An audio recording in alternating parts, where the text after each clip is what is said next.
अस्सलाम वालेकुम dear students. अब तक नेटवर्किंग की सीरीज़ में हमने देखा कि नेटवर्क क्या होते हैं, क्यों बनाए गए और नेटवर्क का इस्तेमाल क्या-क्या है, हम उनको कहाँ-कहाँ पे यूज़ कर रहे हैं। अब हम नेटवर्क को बनाना सीखेंगे, ये देखेंगे कि नेटवर्क बेसिकली बनते क्या हैं, उनके पार्ट्स क्या होते हैं। तो आज का जो हमारा टॉपिक है वो है parts of a computer network, कि अगर किसी ने कोई नेटवर्क बनाना है तो उसके लिए उसको किन-किन पार्ट्स की ज़रूरत हो सकती है या कौन से पार्ट्स वहाँ पे उनके लिए हेल्पफुल रहेंगे नेटवर्क के अंदर नेटवर्क को बनाने के लिए। सबसे पहले computer network connect multiple devices to share data and resources. तो ये चीज़ हम पहले ही डिस्कस कर चुके हैं कि नेटवर्क बनाने का मकसद ही ये होता है कि हम अलग अलग डिवाइसेस को आपस में कम्युनिकेट करवा सकें, वो डिवाइसेस डाटा को शेयर करें या फिर किसी भी टाइप की कम्युनिकेशन आपस में कर सकें।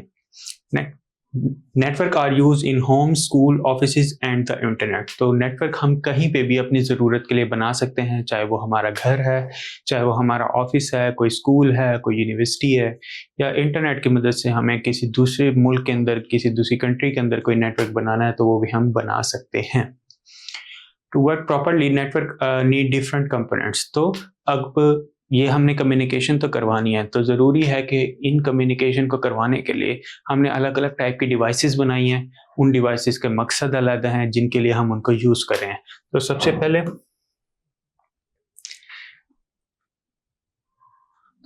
What are network parts. Network के पार्ट्स हैं क्या?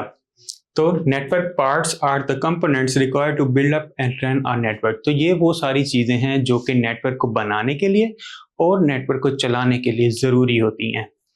Each part perform a specific function. तो एक नेटवर्क को बनाने के लिए अगर हमने उसके अंदर 5 या 6 पार्ट्स लगाए हैं तो हर पार्ट का फंक्शन अलग है, हर पार्ट की फंक्शनैलिटी अलग है, उनकी वर्किंग अलग है। कुछ पार्ट्स जो हैं वो नेटवर्क को बनाने के अंदर इस्तेमाल हो रहे हैं, कुछ उसको स्मूथली एग्जीक्यूट यानी कि रन करने के अंदर इस्तेमाल हो रहे हैं। Together they ensure smooth communication.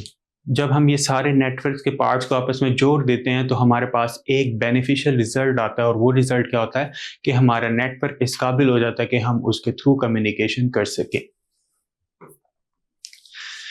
Devices hardware level के ऊपर नेटवर्क के पार्ट्स कौन कौन से हैं? तो वो हैं हमारे पास मोस्टली जो हम कॉमनली यूज करते हैं वो हैं router, switches, hub and modems. तो ये वो डिवाइसेस हैं जिनको हम मोस्टली यूज करते हैं नेटवर्क बनाने के लिए, अपनी इंडस्ट्री लेवल पर भी एंड स्मॉल होम लेवल पर भी। तो सबसे पहले हम डिस्कस करेंगे राउटर्स। राउटर्स क्या होते हैं? तो राउटर एक कम्युनिकेशन डिवाइस है। करती क्या है? Connect different devices to the internet. तो हमारे पास अगर अलग अलग डिवाइसेस अवेलेबल हैं, लाइक लैपटॉप है, टैबलेट है, मोबाइल है, और हमने इसको इंटरनेट के थ्रू कनेक्ट करवाना है, तो हम राउटर की मदद से इंटरनेट के थ्रू उसको कनेक्ट करवा सकते हैं। Direct data from one network to another. अगर हमने एक नेटवर्क से दूसरे नेटवर्क में डाटा को शेयर करना है तो वो भी शेयर करने के लिए हम राउटर का इस्तेमाल कर सकते हैं। राउटर हमारी मदद करते हैं एक नेटवर्क से दूसरे नेटवर्क में कम्युनिकेशन करवाने के लिए। एंड डायरेक्ट राउट्स, ये सबसे इंपॉर्टेंट काम है इसका। राउटर डिटेक्ट करता है नेटवर्क के अंदर कि अगर एक जगह से दूसरी जगह पे डाटा भेजना है तो उसके लिए सबसे छोटा रास्ता कौन सा होगा, क्योंकि हमारे लिए कम्युनिकेशन के लिए सबसे इंपॉर्टेंट चीज़ होती है स्पीड। हम चाहते हैं कि हमारा डाटा एक जगह से दूसरी जगह पे फास्टली मूव हो, तो उसके लिए राउटर मदद करता है रूट डिसाइड करने के लिए कि सबसे छोटा रास्ता कौन सा होगा जिसके थ्रू फास्टली डाटा एक जगह से दूसरी जगह पे जा सके। नेक्स्ट हमारे पास आ जाती हैं स्विचेस। स्विचेस भी एक डिवाइस है जिसको हम यहाँ पर देख सकते हैं, जहाँ पे अलग अलग टाइप की पोर्ट्स बनी हुई हैं। तो अगर हम चाहते हैं कि एक इंस्टीट्यूट है, लेट्स सपोज यूनिवर्सिटी की जो कंप्यूटर लैब है, उनके जितने भी उसके अंदर 30-35 जितने भी कंप्यूटर रखे हुए हैं, हम उन सब कंप्यूटर को आपस में कनेक्ट कर दें ताकि एक दूसरे के साथ वो कम्युनिकेट कर सके, डाटा शेयर कर सके। तो उस सिचुएशन के अंदर हमें जिस चीज़ की ज़रूरत पड़ेगी वो पड़ेगी स्विच की। स्विच क्या करेगा? Connect devices with the same network. तो एक ही नेटवर्क के अंदर अगर हमने अलग अलग डिवाइसेस को कनेक्ट करना है तो कनेक्ट करने के लिए हम स्विच का इस्तेमाल करते हैं। इसी तरह से ही इसके अंदर ज़रूरी नहीं है कि सिर्फ हम कंप्यूटर ही अटैच करें, जो भी डिवाइस हमें कम्युनिकेशन के दरम्यान चाहिए हम उसे अटैच कर सकते हैं।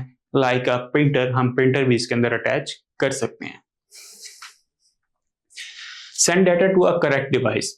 इसका एक और काम भी है कि नेटवर्क के अंदर ये इंश्योर करता है कि डाटा जिस डिवाइस या जिस एड्रेस के लिए भेजा गया है उसी एड्रेस के ऊपर ही जाए, किसी और एड्रेस के ऊपर ना जाए। तो लेट्स सपोज कंप्यूटर ए ने कंप्यूटर सी को डाटा भेजा है, तो पहले जो डाटा है वो हमारा कंप्यूटर ए से स्विच के पास आता है। स्विच उसको आइडेंटिफाई करता है ये किस डिवाइस के लिए भेजा गया है, तो ये यहाँ पे आइडेंटिफाई करेगा कि वो डिवाइस सी के लिए था। देन ये उसको ट्रांसफर कर देगा डिवाइस सी के पास without any disturbance. Next, faster and move efficient than a hub. ये बहुत ज़्यादा फास्ट होता है हब से। जब हमारे पास स्विचेस नहीं आए थे, तो स्विचेस से पहले हम एक छोटी सी डिवाइस यूज़ करते थे जिसको हब बोला जाता है। वो इतनी एफिशिएंट नहीं थी, इतनी फास्ट नहीं थी, जिसकी वजह से फिर हमें ज़रूरत पड़ी कि हम हब को, स्विच को इंट्रोड्यूस करवाएं, और स्विच ने फिर हमारी मदद की इस कम्युनिकेशन को फास्टर करने के लिए। एंड देन लास्ट में हमारे पास आ जाते हैं ट्रांसमिशन मीडियाज। ये मीडियाज वो चीज़ें हैं जिनके थ्रू कम्युनिकेशन की जा रही होती है, लाइक के डाटा ट्रांसफ़र किया जा रहा होता है। अब ये जो हमारे पास ट्रांसमिशन मीडियम है, ये दो टाइप के होते हैं। बेसिकली एक वायर्ड होता है और वायरलेस, क्योंकि डाटा दो तरह से सेंड किया जा सकता है, या तो वायर्ड तारों के जरिए शेयर किया जाएगा, या फिर वायरलेस यानी कि वेव्स की फॉर्म के अंदर, सिग्नल्स की फॉर्म के अंदर डाटा को हम शेयर करेंगे। वायर्ड की एग्जांपल हमारे पास ईथरनेट केबल है, फाइबर ऑप्टिक्स है। इन तारों के थ्रू हम डाटा की कम्युनिकेशन करवा रहे होते हैं नेटवर्क के अंदर। और वायरलेसली हमें पता है कि हम वाईफाई का इस्तेमाल करते हैं या फिर ब्लूटूथ का इस्तेमाल कर रहे होते हैं डिवाइसेस की शेयरिंग के अंदर, जो कि जिसके थ्रू वो डाटा को शेयर कर रहे होते हैं। तो स्टूडेंट्स, ये थे हमारे parts of a network. Thank you.